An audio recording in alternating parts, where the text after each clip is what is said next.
এখন থেকে ইচ্ছা করলে চেয়ারম্যান, মেম্বার অথবা মেয়র হতে পারবেন না।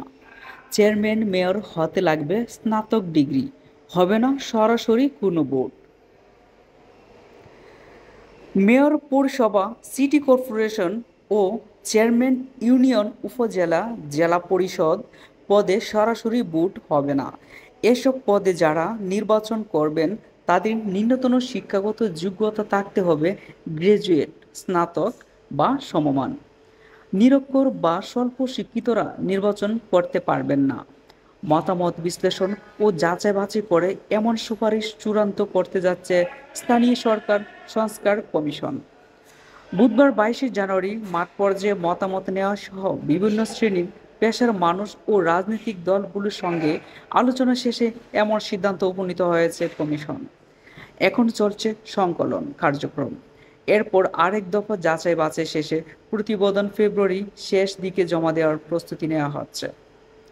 সংস্কার কমিশনে প্রধান স্থানীয় সরকার বিশেষজ্ঞ ডাক্তার তুফাইল আহমেদ বলেন, সারা দেশ থেকে সাধারণ মানুষের সবচেয়ে বড় অভিযোগ হলো দল পেশি শক্তি ও টাকা পয়সার কারণে শিক্ষিত লোকজন জনপ্রতিনিধি হতে পারে না।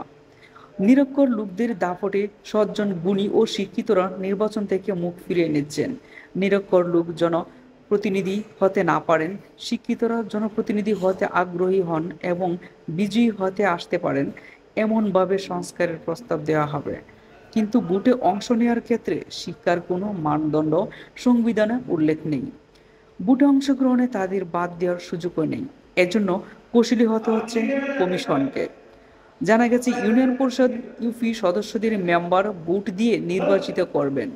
ভোটাররা আর ইউপি সদস্যরা ভোট দিয়ে একজনকে চেয়ারম্যান নির্বাচিত করবেন। চেয়ারম্যানকেই অবশ্যই স্নাতক ডিগ্রিধারী হতে হবে, তা না হলে তিনি চেয়ারম্যান হতে পারবেন না। একইভাবে ইউপি সদস্যদের মধ্যে থেকে একজন সভাধ্যক্ষ নির্বাচিত করা হবে, তাকেও স্নাতক ডিগ্রিধারী হতে হবে। একই পদ্ধতিতে সিটি কর্পোরেশন, পৌরসভা সরাসরি ভোটে মেয়র নির্বাচিত হতে পারবেন না। আরও জানা গেছে, কাউন্সিলরদের ভোটের মাধ্যমে মেয়র সভাধ্যক্ষ নির্বাচিত হবেন। ইউনিয়ন চেয়ারম্যান ও মেয়রদের দায়িত্ব হবে সার্বক্ষণিক। ইউপি চেয়ারম্যানদের বেতন হবে উপজেলা পর্যায়ের প্রথম শ্রেণী কর্মকর্তাদের সমান। স্থানীয় সরকার সংস্কার কমিশন সদস্যদের সঙ্গে কথা বলে জানা গেছে, উপজেলা ও জেলা পরিষদ প্রায় একইভাবে চেয়ারম্যান নির্বাচিত হবেন। ইউপি, পৌরসভা ও সিটি কর্পোরেশনে একটি ছায়া পরিষদ থাকবে।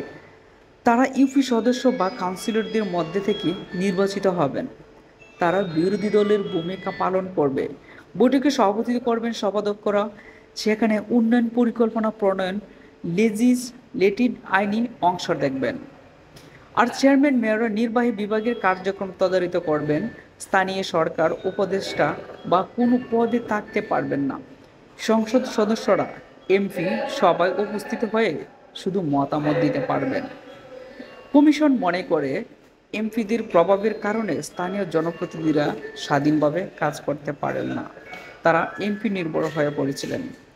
এছাড়া স্থানীয় সরকার, জাতীয় সংসদের মতো স্থায়ী কমিটি থাকবে। প্রতিটি উপজেলাকে 3 বা ততোধিক ওয়ার্ডে ভাগ করে দেওয়া হবে।